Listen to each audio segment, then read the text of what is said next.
Radical, तो फिर से लिख दो स्टार्ट पॉइंट एंड पॉइंट। ये स्टार्ट एंड धीरे धीरे आपको लिखने की जरूरत नहीं पड़ेगी, पर प्राइमरी लेवल पर तो हमें थोड़ा ऐसा करना पड़ेगा। तो यहां से बताइए एक इलेक्ट्रॉन कहां चला जाएगा, इधर, यहां से एक इलेक्ट्रॉन इधर। आप बताइए कहां पर अब आपका पाई बॉन्ड बनने वाला है। तो पाई बॉन्ड आपका जो है वो बनेगा कहां पर, इन दोनों के बीच में। अब बताइए दो इलेक्ट्रॉन थे, एक तो इधर चला गया, तो एक इलेक्ट्रॉन किस पर बनेगा, इस पर। तो मैंने आपको बताया है कि जब रेडिकल रेजोनेंस करेगा तो रेडिकल ही बनेगा, लेकिन बनेगा कहां पर, एंड पॉइंट पर, डबल बॉन्ड के एंड पॉइंट पर। फिर से अगर अपन गौर से देखें तो ये क्या है हमारे सामने, पाई बॉन्ड, और पाई बॉन्ड से नेक्स्ट एटम पर क्या है, रेडिकल। तो फिर से आपको यहां पर रेजोनेंस देखने को मिलेगा, पाई बॉन्ड से एक इलेक्ट्रॉन इधर, इधर से एक इलेक्ट्रॉन इधर, इन दोनों के बीच में डबल बॉन्ड। तो इन दोनों के बीच में बन जाएगा डबल बॉन्ड। अब बताइए रेडिकल ने रेजोनेंस किया है तो रेडिकल बनेगा कहां पर, बनेगा एंड पॉइंट पर। तो यहां पर आपका रेडिकल आपको बनता हुआ दिखाई देगा। फिर से आप आंखें खोलो और देखो, पाई बॉन्ड से नेक्स्ट एटम पर क्या है, रेडिकल। तो फिर से पाई बॉन्ड से एक इलेक्ट्रॉन इधर आएगा, रेडिकल से एक इलेक्ट्रॉन इधर जाएगा, इन दोनों के बीच में क्या बना दो, डबल बॉन्ड। तो यहां बन जाएगा डबल बॉन्ड। और आप बताइए यहां पर क्या बन जाएगा, रेडिकल। तो ये आप लोगों के सामने इसकी रेजोनेटिंग स्ट्रक्चर बन जाएंगे। क्लियर। आप बहुत ही आराम से इसको देख सकते हैं कि इस प्रकार से रेजोनेटिंग स्ट्रक्चर बनी है। आप बताइए अगर हाइब्रिड की बात करना चाहें तो रेजोनेंस में नॉर्मली आपके सिग्मा बॉन्ड पार्टिसिपेट नहीं करते, तो पहले सारे sigma bond as it is बना लो। अब पहली वाली आरस में देखो पाई बॉन्ड कहां पर है, तो पहली वाली आरस में पाई बॉन्ड इन दोनों के बीच में है, पाई बॉन्ड इन दोनों के बीच में है, पाई बॉन्ड इन दोनों के बीच में है। क्लियर। दूसरी वाली आरस में देखो पाई बॉन्ड कहां चला गया है, यहां पर आ गया है सर। तीसरी वाली आरस में यहां पर, फिर उससे आगे यहां पर, फिर उससे आगे यहां पर, इस प्रकार से आपको पाई बॉन्ड दिखाई देंगे। तो जिस जिस आरस में पाई बॉन्ड जहां जहां पर है आप डॉटेड लाइन से बनाएंगे। क्लियर। पहले वाली आरस में बताओ रेडिकल यहां पर, दूसरी वाली आरस में रेडिकल यहां पर, तीसरी वाली आरस में रेडिकल यहां पर, चौथी वाली आरस में रेडिकल यहां पर, और पांचवी में फिर वहीं पहुंच गया। तो वहां ऑलरेडी बना चुके हैं, बताने की जरूरत नहीं है। और ये आप लोगों के सामने क्या बनकर आ गया है, तो ये बन गया है रेजोनेंस हाइब्रिड। क्या बन गया है, रेजोनेंस हाइब्रिड। बताइए किसी को कोई दिक्कत आपत्ति परेशानी। चलिए इसके थोड़ा सा ऑर्बिटल डायग्राम रिलेटेड बातें हम और कर लेते हैं। अगर हम इसको ऑर्बिटल डायग्राम के थ्रू देखना चाहें तो बढ़िया तरीके से इसको हम थोड़ा सा समझते हैं। आप बताइए इस कार्बन पे जो रेडिकल है वो रेडिकल कहां पर प्रेजेंट है, वो प्रेजेंट है पी ऑर्बिटल। क्लियर। इसी वजह से तो ये कॉन्जुकेशन में आ पाया, क्योंकि पी नहीं है तो फिर कॉन्जुकेशन नहीं है दोस्त, इस बात का विशेष ध्यान रखें आप। अब बताइए यहां पर क्या बना हुआ आपका, पाई बॉन्ड। तो इन दोनों के बीच में बना हुआ है पाई बॉन्ड। और आप सभी जानते हैं पाई बॉन्ड तो किससे बनता है, पैरेलल पी ऑर्बिटल से। फिर से बताओ क्या बना हुआ है, पाई बॉन्ड। तो फिर से क्या बनेगा आपका, पैरेलल पी ऑर्बिटल से। फिर से क्या बना हुआ है, पाई बॉन्ड। तो फिर से क्या बनेगा, पैरेलल पी ऑर्बिटल से। और आप देख सकते हैं कि लगातार पैरेलल पी ऑर्बिटल्स हैं। तो यहां पर कॉन्जुकेशन है। हमें तो मिनिमम कितने चाहिए थे, तीन, या तो भर भर के हैं। तीन तो यही हो गए, देखो एक दो तीन, हालांकि आगे चार पांच छह सात भी पैरेलल ही है। तो पहला क्वेश्चन आपसे पूछा जा सकता है, number of parallel P orbitals, number of parallel P orbitals. बताइए इसमें कितने पैरेलल पी ऑर्बिटल्स हैं, तो आपके पैरेलल पी ऑर्बिटल्स इसमें कितने हैं, सात। नेक्स्ट क्वेश्चन, और अब थोड़ा सा ध्यान से, number of delocalised, number of delocalised pi electrons, number of delocalised pi electrons. और अब आप सही जवाब देंगे दोस्तों। बताइए क्या आंसर आना चाहिए आपके हिसाब से, क्या आंसर आना चाहिए। नहीं, आप अपने हिसाब से आंसर दो, गलत दोगे तो भी चलेगा, कोई दिक्कत की बात। दिक्कत यह है कि आप आंसर नहीं देंगे तो फिर आप पेपर में गलती करेंगे, क्योंकि अभी आप सोच नहीं रहे हैं, वहां सोचोगे फिर तुम जाके।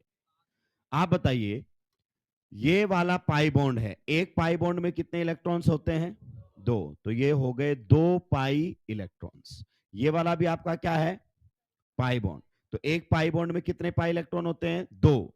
तो दो दो चार, ये भी आपका क्या है बच्चे, पाई बॉन्ड। तो इसमें कितने हो गए आपके, दो, छह। छह तो रिंग में ही हो गए। 3 पाई बॉन्ड मतलब 6 पाई इलेक्ट्रॉन्स। और तीनों पाई बॉन्ड देखो रेजोनेंस किया है कि नहीं किया है? किया इस पाई बॉन्ड ने। इस पाई बॉन्ड ने रेजोनेंस किया है, डेफिनेटली किया है। क्या इस पाई बॉन्ड ने भी रेजोनेंस किया है? तो डेफिनेटली इसने भी रेजोनेंस किया है। तो ये तो हो गए 6। अब कंफ्यूजन है इसका। पहले बताओ ये इलेक्ट्रॉन डीलोकेलाइज्ड है कि लोकेलाइज्ड? सर साफ अंधा भी बता देगा, अभी इस कार्बन पर था, अभी इस कार्बन पर है, फिर इस कार्बन पर। तो इसमें तो डाउट नहीं है, ये डीलोकेलाइज्ड है। पर सर ये कौन सा इलेक्ट्रॉन है? क्या ये पाई इलेक्ट्रॉन है? सर ये सबसे बड़ी बात है, क्या ये इलेक्ट्रॉन पाई इलेक्ट्रॉन है? नो सर बोल रहे हैं काफी बच्चे। तो मैं आपको बता दूं, आपने फिर पाई इलेक्ट्रॉन्स को जीवन में कभी ढंग से नहीं पढ़ा है। आपको जरूरत है पाई इलेक्ट्रॉन्स के जानने की। आइए इधर मैं बात करता हूं आपसे, आप आज के बाद फिर कभी भी गलत जवाब नहीं देंगे। ये हमारे सामने कार्बन कार्बन एटम्स है, ध्यान से सुनिए, यही तो बेसिक्स होते हैं। ये हमारे सामने कार्बन कार्बन है, इनके बीच में मुझे क्या बनाना है? Pi bond. तो इसके पास भी क्या होना चाहिए? अपना एक पी ऑर्बिटल, और उसमें क्या होना चाहिए? Unpaired electron. इसके पास भी क्या होना चाहिए? आपका पी ऑर्बिटल, और उसमें क्या होना चाहिए? Unpaired electron. आप जानते हैं ना, पाई बॉन्ड बनाने के लिए एडजेसेंट एटम्स पर पैरेलल पी ऑर्बिटल होने और दोनों के पास एक एक इलेक्ट्रॉन होना, तभी तो बॉन्ड बनेगा। तो अब ये दोनों आपस में क्या करते हैं? ओवरलैप, और क्या बना देते हो आप? Pi bond. तो दोस्तों थोड़ा सा तो दिमाग लगाओ, जो यहाँ पाई बॉन्ड में आप कितने इलेक्ट्रॉन्स मान रहे हैं? 2 पाई इलेक्ट्रॉन्स, वो टेक्निकली किस में थे? पी में ही तो थे। किस में थे? पी में ही तो थे। तो जो इलेक्ट्रॉन्स पी ऑर्बिटल्स में होते हैं वो पाई इलेक्ट्रॉन्स होते हैं। इधर देखो, अभी तो ये पी में था और थोड़ी देर बाद इसी ने क्या बना लिया है? Pi bond. यहां पर आप ऐसे भी देख सकते थे कि एक इलेक्ट्रॉन इसके पास था, एक इलेक्ट्रॉन बॉन्ड बना हुआ है। एक इलेक्ट्रॉन इसके पास है, एक इलेक्ट्रॉन बॉन्ड बना हुआ है। एक इलेक्ट्रॉन इसके पास था, एक इलेक्ट्रॉन बॉन्ड बना हुआ है। इसका मतलब यहां पर पी में एक इलेक्ट्रॉन है, यहां पर भी एक इलेक्ट्रॉन, इसलिए एक पाई बॉन्ड में कितने इलेक्ट्रॉन काउंट होते हैं? 2, क्योंकि 2 पी ऑर्बिटल मिलकर एक पाई बॉन्ड बनाते हैं। तो अब बताइए number of delocalised pi electrons कितने हो गए? 7 पाई इलेक्ट्रॉन्स। बताइए अब किसी को कोई दिक्कत आपत्ति परेशानी? ये होते हैं बेसिक्स, जब ये क्लियर हो जाते हैं तो कहीं कोई कंफ्यूजन ही, मतलब जो पी में है वो पाई है। क्या बोला मैंने? पी में है वो, सुलटाइए जल्दी से। काफी बच्चे नहीं बनाकर लाए हैं रेजोनेटिंग स्ट्रक्चर घर से, नोटबुक पर मेरी नजर पड़ रही है, तो एज इट इज जैसे गए थे वैसे के वैसे उठकर आ गए हैं। ये बहुत ही गलत है। अगर आप नहीं मेहनत कर पा रहे हैं तो मेरी शाम को कोई क्लासेस नहीं होती है, नोटबुक मुझे दे जाया करो, मैं बैठा बैठा सबकी रेजोनेटिंग स्ट्रक्चर बनाता रहूंगा। इससे मेरा भविष्य सुरक्षित रहेगा, मेरी अच्छी प्रैक्टिस रहेगी, मैं ठीक ठाक पढ़ा पाऊंगा। आपका क्या है? आप तो 2-3 साल बाद भविष्य सिक्योर कर लोगे, इस साल नहीं तो अगले साल, उससे अगले साल। नीट की जो लत है वो इतनी आसानी से छूटती नहीं है।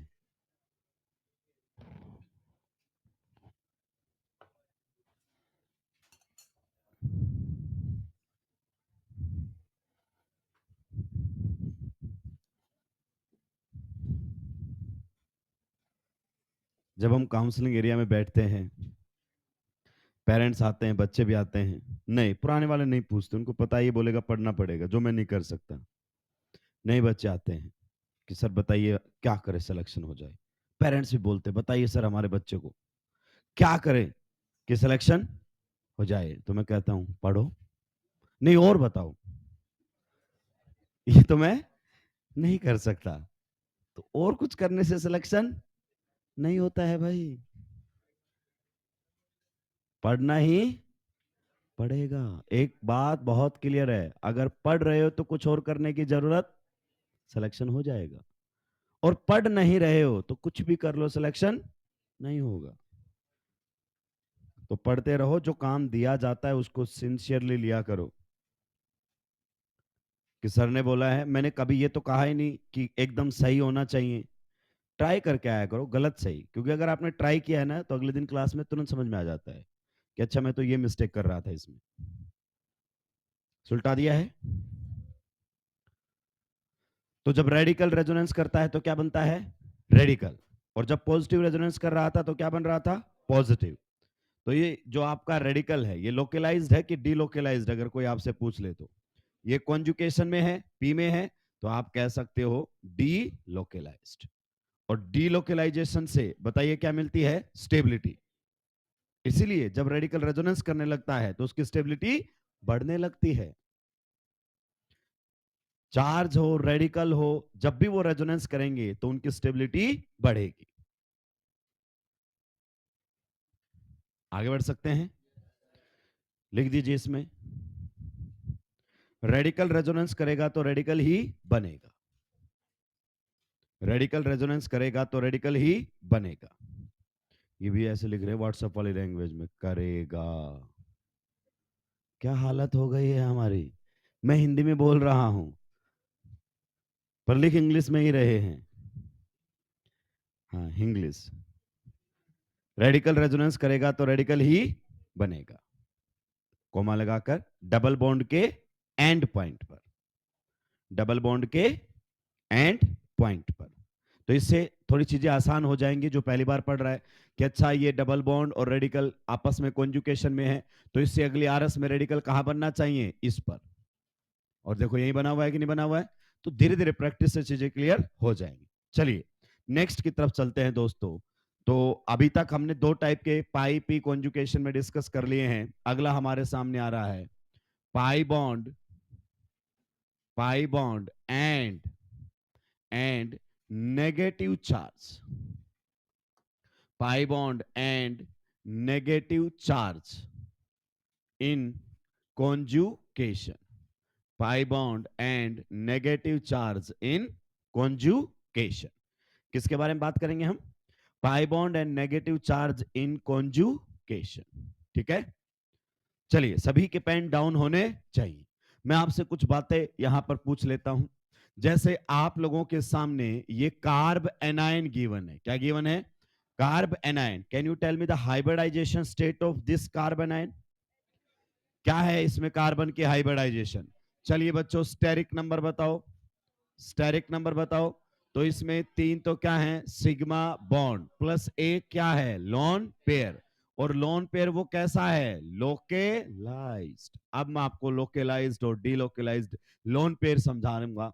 पहले भी कई बार ऐसा हुआ है कि जब हाइब्रिडाइजेशन चेंज हो रहा था रेजोनेंस की वजह से, और मैंने नहीं क्लियर किया था कि जीओसी में आकर ये सारी बातें क्लियर हो जाएंगी।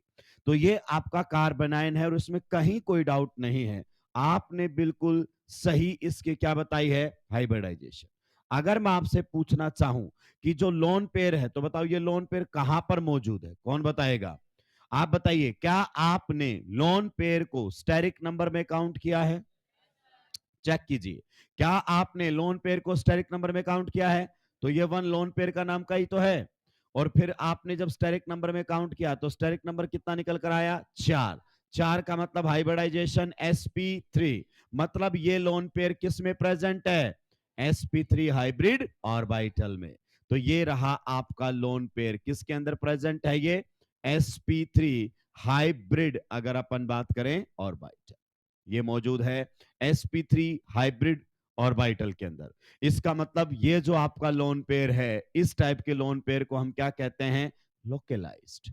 क्या कहते हैं? लोकलाइज्ड। जरा समझेंगे तो ये जो आपका लोन पेयर है, ये लोकलाइज्ड लोन पेयर है। जो हाइब्रिड ऑर्बिटल्स में होते हैं वो लोकलाइज्ड है। क्या है? लोकलाइज्ड। अब सबसे पहले मैं आपको क्लियर कर देता हूं कि कब लोन पेयर लोकलाइज्ड होते हैं और कब लोन पेयर डीलोकलाइज्ड होते हैं। बहुत सारे बच्चों से सवाल किए जाते हैं और उनके जवाब ऐसे निकल कर आते हैं कि मतलब आधी अधूरी बातें। उनसे पूछो what is the definition of resonance, वो बोलेंगे delocalisation of pi electrons is known as resonance. अब जानते this is partially correct, incorrect तो नहीं है, पार्शियली करेक्ट। फिर उनसे सवाल किया जाता है what are delocalised lone pairs, तो वो बोलेंगे जो रेजोनेंस में है। रेजोनेंस का पूछा तो delocalisation of pi electron. And what is delocalise pi electron? जो रेजोनेंस में है। मतलब इसको घुमा के यूं कर दिया और इसको घुमा के, कोई सी चीज क्लियर नहीं है। तो डीलोकलाइज्ड लोन पेयर्स क्या होते हैं, लोकलाइज्ड लोन पेयर्स क्या होते हैं, चलिए उसको थोड़ा सा जानने की कोशिश करते हैं। तो हमारे सामने जब भी लोन पेयर आएगा, क्या आएगा? Lone pair. तो उस लोन पेयर को बेटा हम दो कैटेगरी में डील करेंगे, सभी का ध्यान इधर होना चाहिए। एक लोन पेयर आपके होते हैं लोकलाइज्ड और एक आपके होते हैं डीलोकलाइज्ड।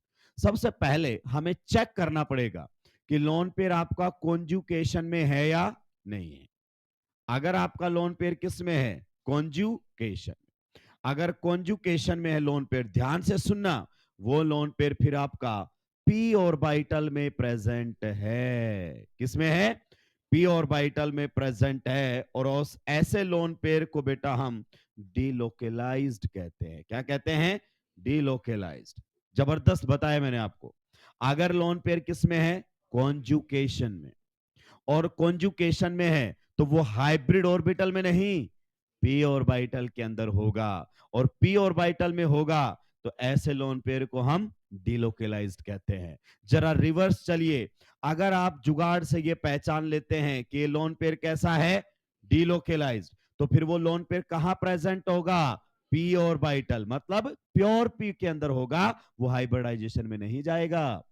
आगे बात समझ में? और मतलब फिर वो लोन पेयर किस में है? कॉन्जुकेशन में। तो कई बार आप क्या करेंगे कि आप डीलोकलाइज पहचान लेंगे जुगाड़ से थोड़ी देर बाद, क्लियर? या फिर आप ये भी पहचान लेंगे वो कॉन्जुकेशन में है या नहीं है। तो आप समझिए, अगर आपने पहचान लिया है वो कॉन्जुकेशन में है, इसका मतलब वो किस में है? पी में। या फिर आपने ऐसा पहचान लिया है कि सर ये लोन पेयर कैसा है? डीलोकलाइज, तो भी वो किस में है?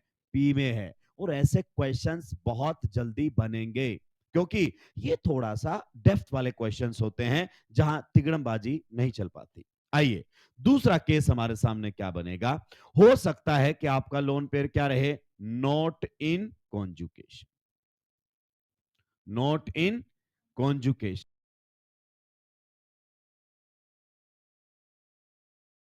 वर्ष चलिए, अगर आप जुगाड़ से ये पहचान लेते हैं कि ये लोन पेयर कैसा है? डीलोकलाइज्ड, तो फिर वो लोन पेयर कहां प्रेजेंट होगा? पी ऑर्बिटल, मतलब प्योर पी के अंदर होगा, वो हाइब्रिडाइजेशन में नहीं जाएगा। आगे बात समझ में? और मतलब फिर वो लोन पेयर किस में है? कॉन्जुकेशन में। तो कई बार आप क्या करेंगे कि आप डीलोकलाइज पहचान लेंगे जुगाड़ से थोड़ी देर बाद, क्लियर? या फिर आप ये भी पहचान लेंगे वो कॉन्जुकेशन में है या नहीं है। तो आप समझिए, अगर आपने पहचान लिया है वो कॉन्जुकेशन में है, इसका मतलब वो किस में है? पी में। या फिर आपने ऐसा पहचान लिया है कि सर ये लोन पेयर कैसा है? डीलोकलाइज, तो भी वो किस में है? पी में है। और ऐसे क्वेश्चंस बहुत जल्दी बनेंगे, क्योंकि ये थोड़ा सा डेप्थ वाले क्वेश्चंस होते हैं जहां तिगड़मबाजी नहीं चल पाती। आइए, दूसरा केस हमारे सामने क्या बनेगा? हो सकता है कि आपका लोन पेयर क्या रहे? Not in conjugation. Not in conjugation, आपका लोन पेयर कॉन्जुकेशन में नहीं है। कॉन्जुकेशन में नहीं है आपका लोन पेयर। सर मुझे कैसे पता चलेगा कॉन्जुकेशन में है या नहीं है? वो तो मैं बताऊंगा थोड़ी देर में, परेशान नहीं होना है। अगर कॉन्जुकेशन में नहीं है तो फिर वो लोन पेयर आपका कहां पर मिलेगा बताइए? हाइब्रिड ऑर्बिटल में। किसमें मिलेगा? हाइब्रिड ऑर्बिटल के अंदर मिलेगा। और ऐसा लोन पेयर आपका कैसा लोन पेयर कहलाएगा? लोकलाइज्ड। क्या कहलाएगा? लोकलाइज्ड। इस बात पर आप ध्यान दीजिए। जैसे दोस्तों, ये जो आपका लोन पेयर है, ये लोन पेयर अगर मैं आपको ये बता दूं कि कैसा है? लोकलाइज्ड। कैसा है? लोकलाइज्ड। सर एक बात बताओ, मुझे नहीं पता था, आपने बोला है लोकलाइज्ड तो मैंने मान लिया है। चलिए आपको अब ये मान लीजिए लोकलाइज्ड है, तो आप बताओ लोकलाइज्ड है तो ये लोन पेयर किस में प्रेजेंट है? ये आपके हाइब्रिड ऑर्बिटल के अंदर प्रेजेंट है। या फिर ऐसे भी कह सकते हो, अगर ये कॉन्जुकेशन में नहीं है तो ये फिर किस में होगा? Hybrid orbital. अगर आप ये पहचान पाते हैं कि कोई लोन पेयर डीलोकलाइज्ड है तो फिर वो किस में पाया जाता? पी में। क्या ये पॉइंट क्लियर हुआ? सर ये क्लियर होगा, अगर डीलोकलाइज्ड है मतलब पी में है, लोकलाइज्ड है मतलब हाइब्रिड में। लेकिन मेरा डाउट अभी भी है, मुझे कैसे पता चलेगा कि वो डीलोकलाइज्ड है या लोकलाइज्ड है? वो मैं बताऊंगा अभी जैसे जैसे आगे बढ़ेंगे। लेकिन ये तो क्लियरिटी आ गई ना दोस्त। देखो, जब मैंने बोला ये लोन पेयर क्या है? लोकलाइज्ड, तो कहां मौजूद बताया इसको? sp3 हाइब्रिड ऑर्बिटल के अंदर। मतलब ये जिस ऑर्बिटल में है वो मिक्सिंग में जा चुका है। ऑर्बिटल किस में जा चुका है? मिक्सिंग में। अब आप एक बात ध्यान से सुनिएगा, आपका जो ऑर्बिटल है वो एक ही काम कर सकता है, या तो किस में आ सकता है? कॉन्जुकेशन में, या फिर किस में आ सकता है? हाइब्रिडाइजेशन। अगर कोई लोन आपका पी ऑर्बिटल कॉन्जुकेशन में है, किस में है? तो फिर वो हाइब्रिडाइजेशन में नहीं जाएगा। और अगर वो हाइब्रिडाइजेशन में है तो फिर वो कॉन्जुगेशन में। These are mutually exclusive phenomena. These are mutually exclusive phenomena. या तो कॉन्जुगेशन में ही है या फिर हाइब्रिडाइजेशन में ही है। आइए अब हम इस पर थोड़ा सा आगे बढ़ेंगे और चीजें आपको समझ में आने लगेंगी। अगर आपके पाई बॉन्ड से, क्या बोला मैंने, पाई बॉन्ड से नेक्स्ट एटम पर क्या है, लोन पेयर, तो नॉर्मली हम ऐसे लोन पेयर को कैसा लोन पेयर बोलते हैं, डीलोकेलाइज्ड। वापिस से सुनिए क्या बोला मैंने, पाई बॉन्ड से, क्या बोला, पाई बॉन्ड से नेक्स्ट एटम पर क्या है, लोन पेयर, तिगड़मबाजी अभी तो ऐसे लोन पेयर को हम क्या बोलते हैं, ये लोन पेयर हमारे सामने है डीलोकेलाइज्ड। अब बताओ पहचानना सीखे कि नहीं पहचानना सीखे। पाई बॉन्ड से नेक्स्ट एटम पर क्या है, लोन पेयर, तो डीलोकेलाइज्ड है। अब बताओ ये लोन पेयर कैसा है, डीलोकेलाइज, पहचान लिया। तो बताओ ये लोन पेयर पी ऑर्बिटल में है या फिर ये लोन पेयर आपका हाइब्रिड ऑर्बिटल में है, पी ऑर्बिटल में है। इसका मतलब जब आप इस कार्बन की हाइब्रिडाइजेशन निकालोगे तो आपको विशेष ध्यान रखना पड़ेगा। अगर मैं इस कार्बन की हाइब्रिडाइजेशन आपसे पूछता हूं,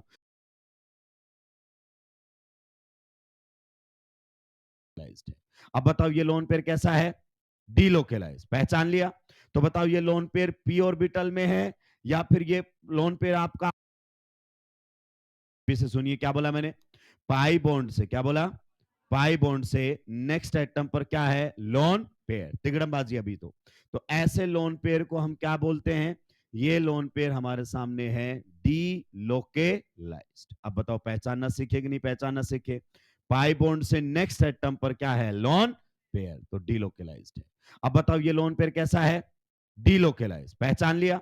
तो बताओ ये लोन पेयर पी ऑर्बिटल में है या फिर ये लोन पेयर आपका हाइब्रिड ऑर्बिटल में है, पी ऑर्बिटल में है। इसका मतलब जब आप इस कार्बन की हाइब्रिडाइजेशन निकालोगे तो आपको विशेष ध्यान रखना पड़ेगा। अगर मैं इस कार्बन की हाइब्रिडाइजेशन आपसे पूछता हूं तो आप बोलोगे सर हमें तो अब स्टेरिक नंबर से हाइब्रिडाइजेशन निकालना आता है। तो बताइए इसने कितने सिग्मा बॉन्ड बना रखे हैं, 3, प्लस लोन पेयर काउंट नहीं करोगे बिकॉज ये लोन पेयर कैसा है, डीलोकेलाइज्ड, और हम कौन सा काउंट करते थे, लोकेलाइज्ड। तो यहां पर नंबर ऑफ लोकेलाइज्ड लोन पेयर कितने हैं, 0।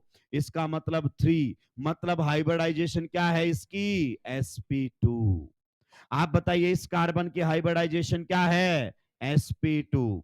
इस कार्बन की हाइब्रिडाइजेशन क्या है, sp2। कुछ चमक रहा है दोस्तों, तीनों कार्बन्स की हाइब्रिडाइजेशन क्या है, sp2, मतलब तीनों कार्बन पर क्या प्रेजेंट है, p ऑर्बिटल, मतलब कॉन्जुगेशन बन चुका है। आइए वापस आपको थोड़ा ऑर्बिटल डायग्राम से समझाने की कोशिश करता हूं। अगर हाइब्रिडाइजेशन क्या है बच्चे, sp2, तो आप जानते हैं बॉन्ड एंगल कितने के रहेंगे आपके सामने, 120 के। तो ये तिरछी लाइन इसलिए बना रहा हूं सो दैट 120 का बॉन्ड एंगल मेंटेन कर पाऊं। आइए सबसे पहले इन दोनों के बीच में पाई बॉन्ड है कि नहीं है, है। तो इन दोनों के बीच में पाई बॉन्ड है तो पाई बॉन्ड तो जाहिर सी बात है किससे बनेगा, पैरेलल पी ऑर्बिटल से। बन गया है कि नहीं बन गया है। अब इस लोन कार्बन पर है लोन पेयर, समझिए मैं आपको एक बढ़िया बात बताने वाला हूं। इस पर क्या है, लोन पेयर। बेटा लोन पेयर के पास दो ऑप्शन है, क्या है, दो ऑप्शन। या तो लोन पेयर आपका किस में चला जाएगा, हाइब्रिडाइजेशन में, किस में चला जाएगा, या फिर आपका लोन पेयर किस में चला जाएगा, कॉन्जुकेशन। दो ऑप्शन रहेंगे उसके पास, या तो वो कॉन्जुकेशन में चला जाए, कॉन्जुकेशन में चला जाए मतलब रेजोनेंस करने लग जाए, या फिर आपका वो किस में चला जाए, हाइब्रिडाइजेशन में, फिर वो रेजोनेंस नहीं कर पाएगा। तो आप बताइए इस लोन पेयर को विकल्प दिया जाए, ऑप्शन दिया जाए कि आप हाइब्रिडाइजेशन में जाना पसंद करेंगे या फिर आप रेजोनेंस में जाना पसंद करेंगे, तो किसी भी लोन पेयर की पहले चॉइस होता है रेजोनेंस, क्योंकि रेजोनेंस के होने से आप जानते हैं ये चार्ज क्या होगा, डीलोकेलाइज, और स्टेबिलिटी बढ़ेगी। तो अगर कोई लोन पेयर कॉन्जुकेशन में आ सकता है, रेजोनेंस में आ सकता है, तो उसकी पहली चॉइस होती है कि मैं रेजोनेंस करना चाहूंगा। अब बताइए क्या यहां रेजोनेंस के ऑप्शन बन रहे हैं, जी हां। लगातार कितने पी बन चुके हैं, 2। अगर ये भी लोन पेयर किस में आ जाए, पी ऑर्बिटल में, तो लगातार कितने हो जाएंगे, 3, कॉन्जुकेशन और क्या हो जाएगा, रेजोनेंस। तो इसको बोला गया है तेरी चॉइस है, तू चाहे तो रेजोनेंस हो सकता है, तो बोला चाहे क्या, मैं तो चाह रहा हूं, मुझे तो रेजोनेंस करना है। तो इस बार जो आपका लोन पेयर है वो आपके sp3 हाइब्रिड ऑर्बिटल में नहीं, किसमें प्रेजेंट है? ये आपका प्रेजेंट है p ऑर्बिटल में। किसमें प्रेजेंट है दोस्त? p ऑर्बिटल में। जरा आंखें खोलो और गौर से देखो, इस कार्बन आयन की हाइब्रिडाइजेशन क्या बताई आपने? sp3। और ये जो आपका लोन पेयर था वो किसमें था? हाइब्रिड ऑर्बिटल में। क्यों? क्योंकि इसको देखो कॉन्जुकेशन करने का मौका नहीं मिल रहा। क्या ये पाई बॉन्ड से नेक्स्ट एटम पर है? नहीं है, तो ये कॉन्जुकेशन में नहीं आ सकता। तो ये कॉन्जुकेशन में नहीं आ सकता, तो अब ये हाइब्रिडाइजेशन में जाएगा। अगर कोई कॉन्जुकेशन में आ सकता है तो वो कॉन्जुकेशन में जाना पसंद करेगा, हाइब्रिडाइजेशन में जाना पसंद इसके पास ऑप्शन था, क्योंकि ये पाई बॉन्ड से नेक्स्ट एटम पर है। तो ये p ऑर्बिटल में मौजूद है, वो sp3 हाइब्रिड ऑर्बिटल में मौजूद है। इस कार्बन की हाइब्रिडाइजेशन स्टेट क्या है? sp3। बल्कि इस कार्बन की हाइब्रिडाइजेशन स्टेट क्या है? sp2। ये बहुत अच्छे लेवल के क्वेश्चंस बनते हैं नीट हिसाब से। बच्चों को नहीं पता चलता है कि किसकी कब हाइब्रिडाइजेशन चेंज हो जाती है। जब हमने हाइब्रिडाइजेशन निकालना सिखाया था पहली दूसरी क्लास में, तो वहां लिखा था steric number of sigma bond plus localised. लेकिन मैंने बोला था अभी आप इस पर ध्यान मत दीजिए, जीओसी में क्लियर कर दूंगा क्या होता है लोकेलाइज्ड और क्या होता है डीलोकेलाइज्ड। आइए दोस्तों, वापस से आपके सामने एक एग्जांपल रखता हूं, वापस से आप लोगों के सामने एक एग्जांपल रखता हूं। आप बताइए इस कार्ब एनायन की आप हाइब्रिडाइजेशन क्या बताना पसंद करेंगे? आप बताइए क्या बताना पसंद करेंगे इस कार्ब एनायन की हाइब्रिडाइजेशन? चलाइए अपने खानदानी दिमाग को। सबसे पहले पहचानिए ये लोकेलाइज्ड है या डीलोकेलाइज्ड है? लोकेलाइज्ड। क्लियर? डीलोकेलाइज्ड क्या होते हैं? पाई बॉन्ड से नेक्स्ट एटम पर। तो ये क्या है आपका पाई बॉन्ड। क्या इससे नेक्स्ट एटम पर लोन पेयर है? नहीं है, उससे नेक्स्ट पर है। तो ये कभी रेजोनेंस नहीं कर पाएगा। तो पहली बात तो ये लोन पेयर कैसा है? लोकलाइज्ड। बिल्कुल सही आपने पहचाना। दूसरी बात आप बताइए इस कार्बन की हाइब्रिडाइजेशन स्टेट क्या रहेगी? स्टेरिक नंबर 3 सिग्मा प्लस एक लोन पेयर, मतलब sp3। So this lone pair is present in sp3 hybrid orbital. पर ये लोन पेयर जो आपका था ये किस में प्रेजेंट था? ये आपके p ऑर्बिटल में प्रेजेंट था। बहुत ही सही आपने पहचाना। चलिए एक एग्जांपल मैं आप लोगों के और सामने रखता हूं और आपसे पूछना चाहता हूं कि बताइए इस लोन पेयर के बारे में आपका क्या ख्यालात है? लोकेलाइज्ड या डीलोकेलाइज्ड? लोकेलाइज्ड या डीलोकेलाइज्ड? कैसे पहचाना? पाई बॉन्ड से नेक्स्ट एटम पर। सही बात है कि नहीं है? तो पाई बॉन्ड से नेक्स्ट एटम पर, इसका मतलब ये लोन पेयर कैसा है? डीलोकेलाइज्ड। आप बताओ डीलोकेलाइज्ड है तो हाइब्रिड ऑर्बिटल में होगा कि पी ऑर्बिटल में? बिल्कुल सही। अगर हम इसका दोस्तों ऑर्बिटल डायग्राम बना दें, क्या बना दें? ऑर्बिटल डायग्राम बना दें, तो आपको बता देंगे कि ये जो आपका लोन पेयर है ये कहां पर मौजूद है। क्लियर? चलिए ध्यान से सुनिएगा। बताइए ये पाई बॉन्ड बना हुआ है कि नहीं बना हुआ है? तो ये बना दिया है मैंने पाई बॉन्ड दोनों के बीच में। फिर आप बताइए एक और पाई बॉन्ड बना हुआ है कि नहीं बना हुआ है? तो ये बना दिया है मैंने पाई बॉन्ड। अब इस लोन पेयर पर है, देखो ऑलरेडी कॉन्जुकेशन आ चुका है। यहां पर लगातार कितने पी ऑर्बिटल पैरेलल हैं? 4। अब इसके पास ऑप्शन है, ये चाहे तो कॉन्जुकेशन में आ सकता है, कॉन्जुकेशन में आने के लिए इसको पी में आना पड़ेगा, और ये चाहे तो हाइब्रिडाइजेशन में जा सकता है। अब बताइए कोई ऑप्शन दे लोन पेयर को कि कॉन्जुकेशन में जाना चाहोगे या फिर हाइब्रिडाइजेशन में, तो कौन सा ऑप्शन एक्सेप्ट करता है वह? कॉन्जुकेशन। बोलेगा मैं आ चुका हूं कहां? कॉन्जुकेशन के अंदर। तो आप देखिए ये लोन पेयर किस में प्रेजेंट है? पी ऑर्बिटल में। और अब आप इसकी हाइब्रिडाइजेशन निकालोगे इस कार्बन की, तो कितने सिग्मा है? एक सिग्मा, दो सिग्मा, और एक हाइड्रोजन भी तो होगा। हाइड्रोजन तो काउंट ही नहीं करते हैं, बॉन्ड लाइन रिप्रेजेंटेशन है ये। तो बताइए इस कार्बन के हाइब्रिडाइजेशन स्टेट क्या है? sp2। आप बता सकते हैं what is the hybridisation state of this carbon? You will say it is sp2। तो हमने स्टार्टिंग में जब बॉन्ड फिजन पढ़ाया था तो मैंने बोला था इन जर्नल आपका कार्बन एन sp3 होता है, but it may be sp2 और even sp depending upon the conditions. आइए वापिस आपसे जानना चाहता हूं, क्या आप पहचान लेंगे कि लोन पेयर लोकेलाइज्ड है या डीलोकेलाइज्ड है? पाई बॉन्ड से नेक्स्ट एटम पर जो लोन पेयर है वो आपका डीलोकेलाइज्ड है, पाई बॉन्ड से नेक्स्ट एटम पर वो क्या है? क्या ये क्लियर हुआ? या फिर आप ऐसे देखो, अगर आपके लोन पेयर को कॉन्जुकेशन में आने का मौका मिल रहा है तो वो डिलोकलाइज्ड है, सीधी सी बात है। और कॉन्जुकेशन का मौका कब मिलेगा? जब वो पी में आके पैरेलल हो जाए बाकी के। तो बहुत इजीली आप इन चीजों को ऐसे पहचान सकते हैं। जल्दी से सुलटाइए, फिर आगे बढ़ेंगे।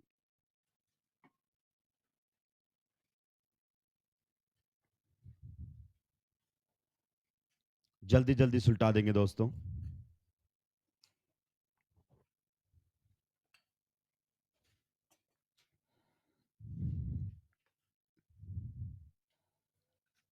कॉन्जुकेशन में अगर कोई लोन पेयर है तो वो कौन से ऑर्बिटल में होगा? पी ऑर्बिटल में। अगर कोई लोन पेयर कॉन्जुकेशन में नहीं है, यानी कि कैसा है? लोकलाइज्ड, तो कौन से ऑर्बिटल में होगा? हाइब्रिड ऑर्बिटल में। ये जो बातें आपने जानी है ये इतनी आसान नहीं होती है।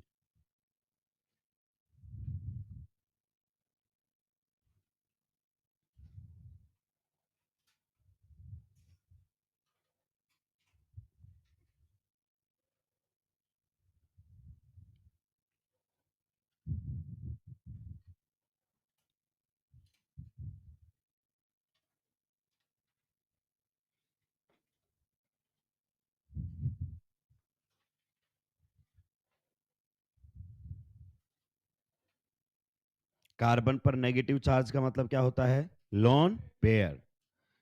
लेक्चर नंबर 1 अच्छे से रिवाइज करके रखें, अब बहुत जरूरत पड़ेगी उसकी। अगली क्लास में आने से पहले तो जरूर रिवाइज करके आए, कब ऑक्टेट कंप्लीट कब incomplete, because we will study the stability of resonating structures.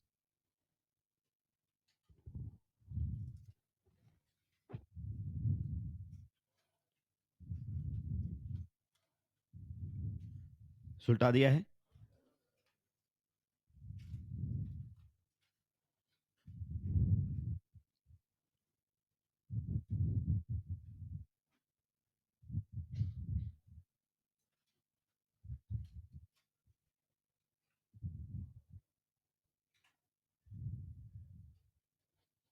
अब सुलटाए।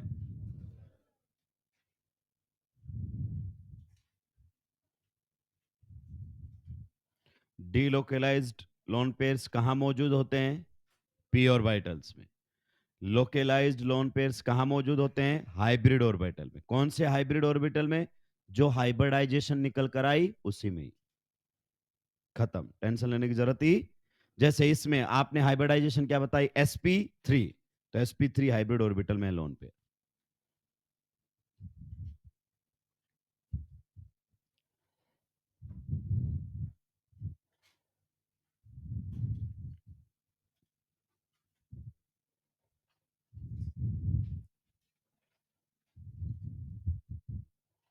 सुलटा दिया है। और धीरे धीरे लिखो। येलो और ग्रीन कलर नहीं होगा आप लोगों के पास, कॉम्बिनेशन ठीक से नहीं बन पा रही होगी। दुकानदार को क्या बोलना, मैं खुद ही दुकान खोल लेता हूँ बाहर, पेन भी बेचता रहूंगा बीच बीच में, अलग अलग कलर जानबूझ के इस्तेमाल में लूंगा, जैसे प्राइवेट स्कूल वाले नहीं करते हैं कि वहां से लेके आओ पेन, वहां से लेकर आओ यूनिफॉर्म, इवन जूते तक फिक्स होते हैं उनके। और कुछ प्राइवेट स्कूल वालों ने तो बुक्स भी अपनी छाप रखी हैं। एनसीईआरटी, एनसीईआरटी कौन पढ़ता है? एनसीईआरटी पढ़ोगे तो ठीक ठाक इंसान बन जाओगे। हम पढ़ा रहे हैं वो पढ़िए आप। 9th 10th में ये चल रहा है नीट के नाम पे, नीट जेई। प्राइवेट वाले 9th 10th में +1 +2 पढ़ा रहे हैं बच्चों को। +1 +2 कोटा के स्टडी मटेरियल ले जाके कि अभी देखो हम इतना तैयार कर देंगे कि 10th में बैठते ही नीट क्लियर कर देगा बच्चा। कमाल की बात है। आइए आगे बढ़ सकते हैं, जल्दी जल्दी सुलटाएंगे इसको।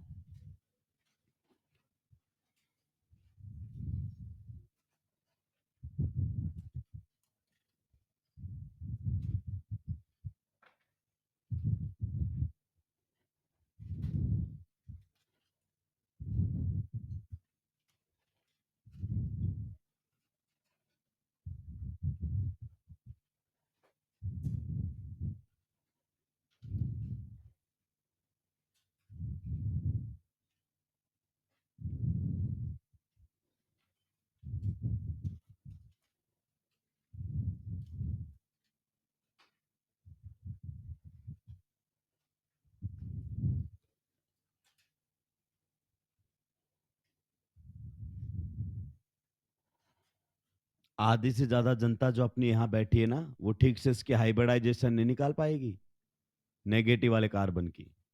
नहीं नहीं नहीं, आपको क्या लगता है हमें लोकलाइज डिलोकलाइज नहीं समझ में आया? इतना कमजोर समझ रहे हो आप हमको? नहीं, वो तो आ गया, क्योंकि वो तो आज बताया है। उसके बावजूद भी स्टेरिक नंबर ठीक से नहीं निकालोगे। सिग्मा कितना काउंट करोगे? एक, दो, तीसरा नहीं काउंट होता सिग्मा तुमसे। कोई तीसरा बोलता है तो उसको कौन मार के पूछता कहाँ है तीसरा, नहीं दिख रहा मेरे को तो यही तो बॉन्ड लाइन रिप्रेजेंटेशन है कि जब कार्बन पर नेगेटिव चार्ज होता है तो कितने बॉन्ड बनाता है? तीन। हालत खराब कर देता है एग्जाम में इतने बेसिक पूछ के, क्योंकि जब मास्टर आपको हाइब्रिडाइजेशन निकालना सिखाता है तो ऐसे बताता है यूं।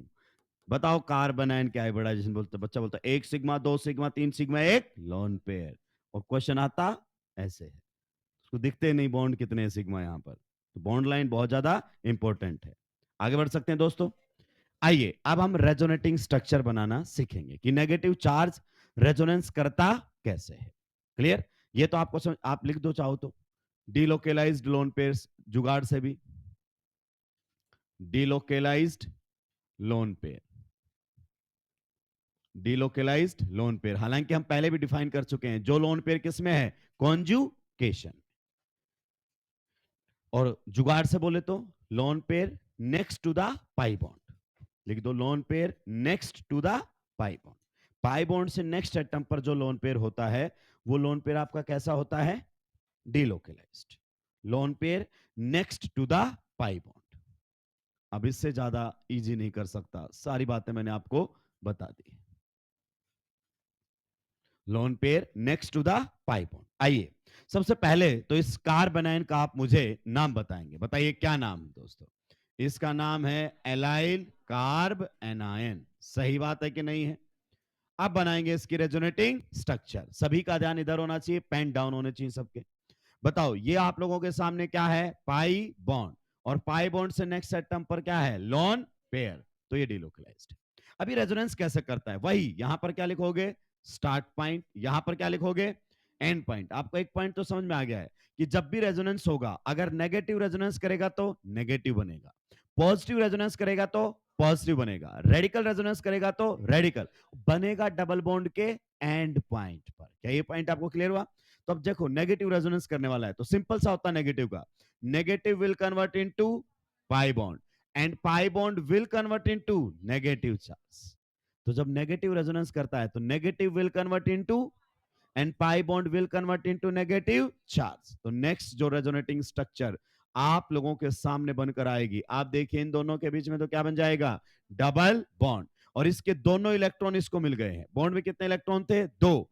एक इस कार्बन का था, एक इसका, लेकिन दोनों इसको मिल गए। तो इसका इलेक्ट्रॉन मिला तो कोई फर्क नहीं पड़ा, लेकिन इसका भी इलेक्ट्रॉन मिल गया तो कैसा चार्ज आ जाएगा? नेगेटिव। तो देखो जब नेगेटिव रेजोनेंस करता है तो नेगेटिव ही बनता है। अब बातें कर लेते हैं दोस्त इसकी, किसकी? रेजोनेंस हाइब्रिड की। किसकी बातें करेंगे? रेजोनेंस हाइब्रिड की बातें। तो बताइए रेजोनेंस हाइब्रिड कैसे बनाते हैं?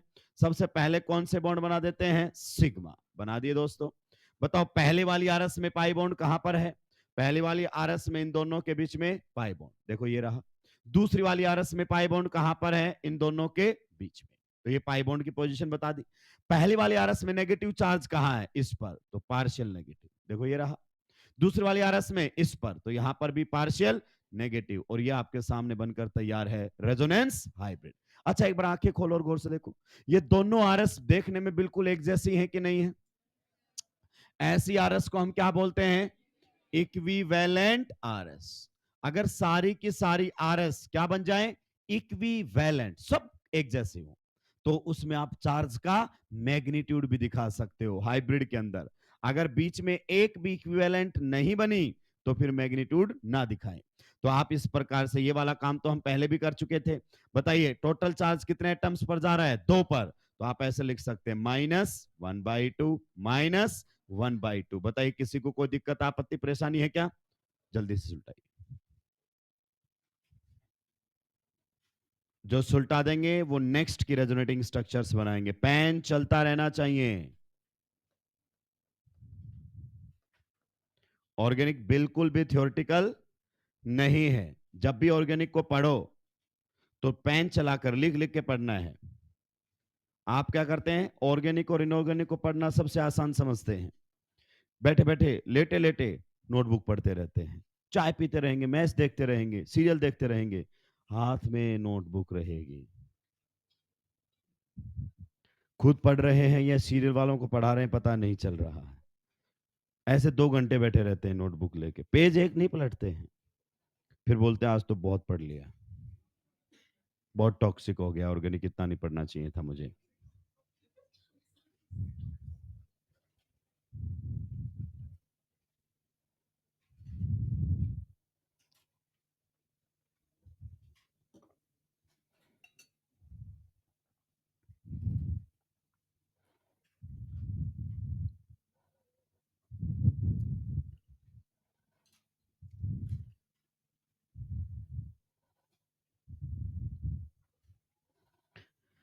जिन्होंने एलाइल कार्बेनाइन के स्ट्रक्चर बना दी हैं,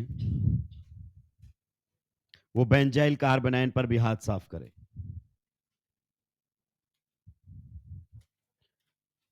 कुछ लोग जब मास्टर क्वेश्चन लिख के छोड़ देता है बिल्कुल हाथ नहीं चलाते हैं, ऐसे देखते हैं जैसे दूसरे घर में कचरा पड़ा हुआ, हम क्यों साफ करें, कि ये हम क्यों बनाए, ये बनाएगा, इसको किस बात का पैसे देता न अकेडमी। आज अगर हमने बनाया तो इसकी आदत खराब हो जाएगी, कल फिर हमसे बनवाएगा ये।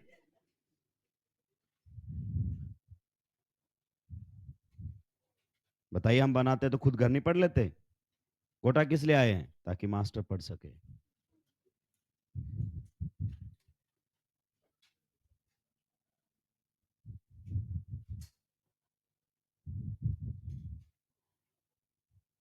कुछ लोग बिना एरो के ही बना रहे हैं, पता कैसे चल रहा है इलेक्ट्रॉन जा किधर रहा है।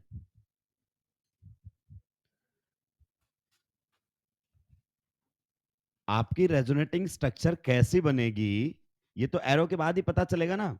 ये देखो, राक्षस एरो उल्टा बना दिया है, क्या कर रहा है दुश्मन, यूं एरो बना रहा है, यूं एरो बना रहा है और ये रेजोनेटिंग स्ट्रक्चर बना रहा है।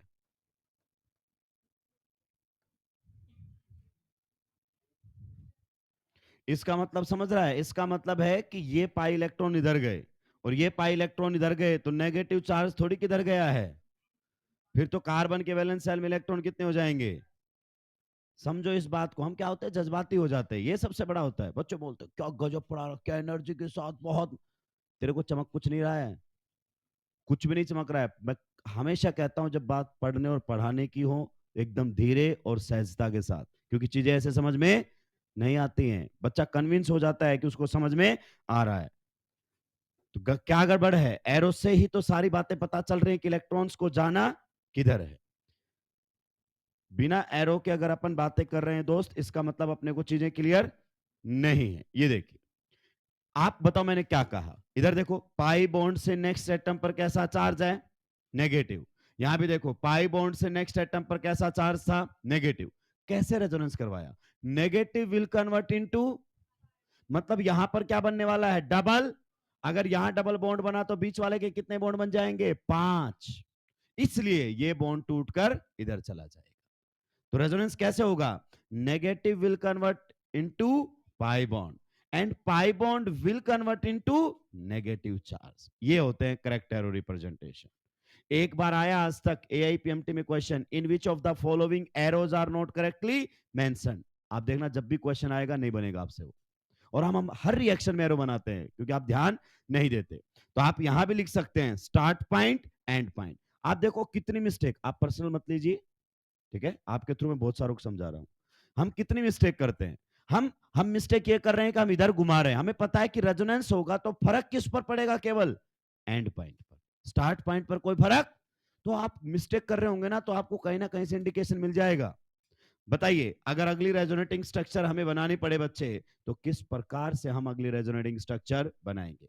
तो यहां पर तो आपका बन जाएगा, बताओ, double, negative charge will convert into pi bond and pi bond will convert into negative charge। ये रेजोनेटिंग स्ट्रक्चर आप लोगों के सामने बनकर आ जाएगी।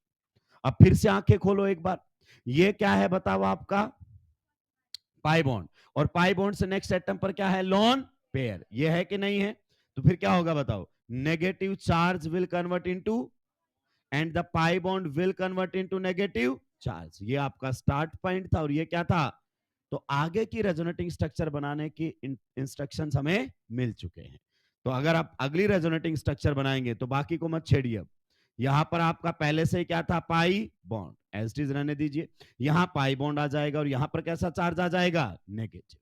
फिर से देखो, गौर से देखोगे तो ये आपका क्या है, पाई बॉन्ड, और उससे नेक्स्ट पर कैसा चार्ज है, नेगेटिव। तो फिर से रेजोनेंस होगा, negative will convert into pi bond, and pi bond will convert into negative charge, start point and point. बताइए, अगली रेजोनेटिंग स्ट्रक्चर बनाने के डायरेक्शंस हमें मिल चुके हैं कि यहां पर हमें क्या बना देना है, डबल बॉन्ड, और यहां पर क्या बना देना है बच्चे, नेगेटिव चार्ज। बताइए, फिर से रेजोनेंस करने का मौका मिलेगा, जी हाँ। बताइए, पाई बॉन्ड से नेक्स्ट एटम पर negative charge, negative will convert into pi bond, and pi bond will convert into negative charge. तो ये रेजोनेटिंग स्ट्रक्चर आपके सामने। बताइए, नेगेटिव चार्ज लोकेलाइज्ड या डीलोकेलाइज्ड, डीलोकेलाइज, कितना घूम के आया बताइए, इस कार्बन से इस पर गया, इस कार्बन से इस पर। तो जब चार्ज को एक से ज्यादा एटम शेयर करने लग रहे हैं मतलब वो डीलोकेलाइज्ड है, मतलब उसकी स्टेबिलिटी बढ़ रही है। तो ये आपके सामने इसकी रेजोनेटिंग स्ट्रक्चर्स बन गई हैं, कितनी बनी है, 5। क्लियर? तो जब तक नेगेटिव वापस ना आए घुमाते रहो उसको, क्या दिक्कत की बात है। अब आते हैं अगले क्वेश्चन पर, कि आपसे यहां पर क्वेश्चन की जा सकती है, भाई कितने पी ऑर्बिटल हैं पैरेलल, और अगर अपन बात करें तो जो आपका नेगेटिव चार्ज है वो कहां पर मौजूद है। तो इसी वाले कार्बन आयन में हम बात कर लेते हैं, बेंजाइल कार्बन आयन में आप मुझे बता दो कितने डीलोकेलाइज्ड पाई इलेक्ट्रॉन्स है। देखो, कितने डीलोकेलाइज्ड पाई इलेक्ट्रॉन